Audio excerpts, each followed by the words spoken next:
45 24 7000. Tiens, je salue Marina qui nous écoute du Mexique, dans une ville mexicaine. Bah, c'est tout. On va s'appeler. Laissez-nous un numéro de téléphone. Marina, on fera un tour au Mexique avec vous. Donc c'est Sébastien qui est là. Sébastien, on est dit à la frontière entre la Serbie et la Bulgarie. Et la Bulgarie, d'accord. Et vous êtes là-bas depuis longtemps? En Bulgarie, ça fait 12 jours à peu près que je suis là. Ouais. J'ai traversé le pays là, à peu près du sud-est au nord-ouest. J'en ai fait une bonne partie. J'ai trouvé ça plutôt sympa à faire. En vélo, même s'il y a pas mal de montées. Mais alors l'idée, vous êtes parti quand vous êtes parti de France? Alors je suis parti de France, c'est un voyage donc, qui est prévu sur 6 mois. Ça fait 2 mois que je suis parti, donc là ça fait à peu près le tiers au niveau du temps. Et j'ai traversé tous les pays de l'ex-Yougoslavie, l'Albanie, j'ai fait une petite partie de la Turquie. Ah oui. Et là, voilà, donc, ouais, je suis fait une partie de la Turquie asiatique, donc Istanbul bien sûr, parce que je ne connaissais pas.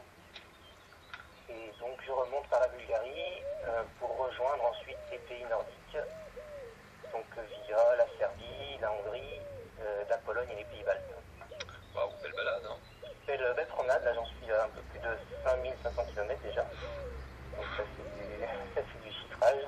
Mais Sébastien, vous êtes un cycliste confirmé ou vous êtes parti comme ça sur un coup de tête? Non, pas du tout. J'ai fait quelques virées pendant mes vacances de l'ordre de 2 à 3 000 km, donc j'ai déjà un peu d'expérience, mais je ne suis pas non plus un sportif accompli. Ça s'acquiert au fil des kilomètres en fait. Hein. Je pense que n'importe qui peut faire ça.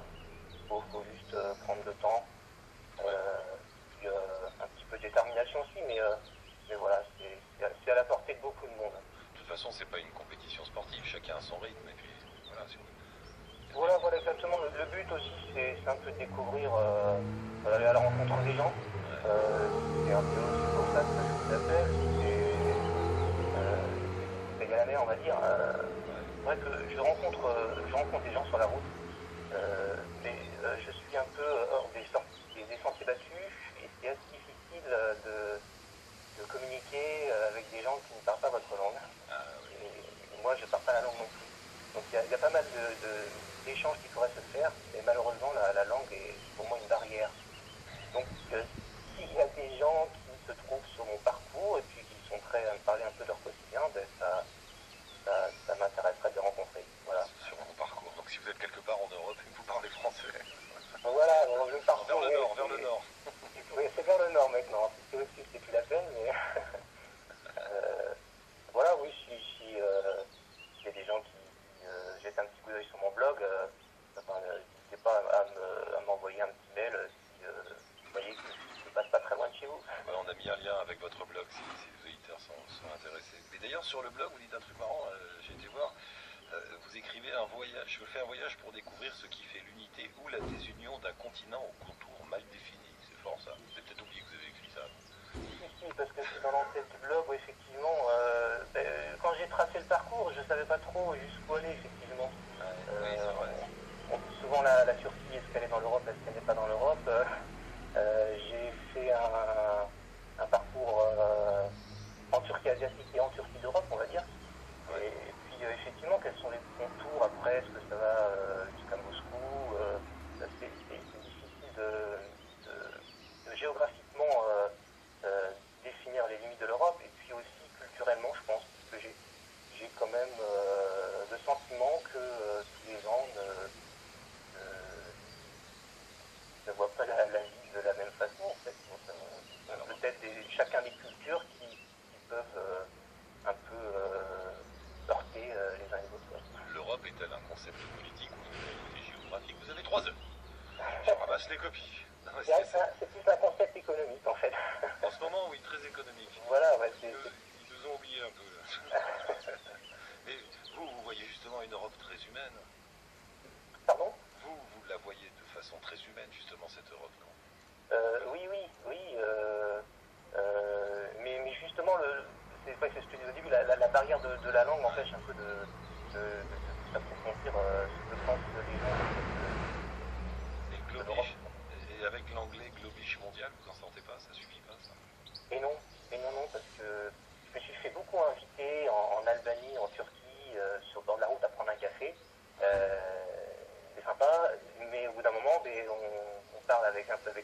puis on n'a plus grand chose à se dire.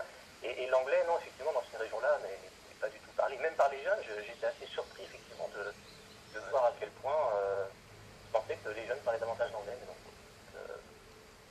Donc là, vous partez vers le nord, mais vous avez une limite dans le temps pour votre voyage 6 mois, donc là, il me reste 4 mois pour remonter en Norvège et redescendre après par l'Allemagne et en France. Et dans la vie, vous avez un métier? Oui, je travaille dans un multiplex de cinéma. Ah oui, donc tout ça, c'est bien. Voilà. Là, j'ai pris un petit congé sabbatique pour réaliser ce voyage qui me tenait à cœur. Et qui en entraînera d'autres, j'imagine. Oui, je pense que le tour du monde est peut-être pas loin derrière. Ah bah, il va falloir. On a fait le tour de l'Europe. Ça demandera plus de préparation, mais oui, effectivement, oui. Ah bah c'est bien Sébastien, merci d'avoir pensé à nous. Bonne route. Et donc si des auditeurs vous connaissent des personnes entre la Serbie et la Finlande, moi j'ai dit voilà. Oh, oui, grosso modo, voilà, ouais. Voilà, quelque part par là, si vous êtes sur la route, envoyez-nous un petit mail et puis on va aller faire un tour sur le blog de Sébastien, on a mis le lien sur le site de l'émission. Juste un tout petit dernier salut à Jacques Mouilleron que j'ai rencontré sur la route. C'est un ancien footballeur qui a 70 ans, se lance également dans un tour d'Europe. Donc si vous allez sur mon blog, vous pourrez voir le lien, je pense, de son blog. Et bah, salut à lui et bon courage. Bah, salut à Jacques Mouilleron, donc tiens, on va le contacter aussi. Et merci beaucoup Sébastien, bonne route. Merci à vous. À très bientôt, on reste en contact, à bientôt. Ok, merci. Ciao, il est minuit.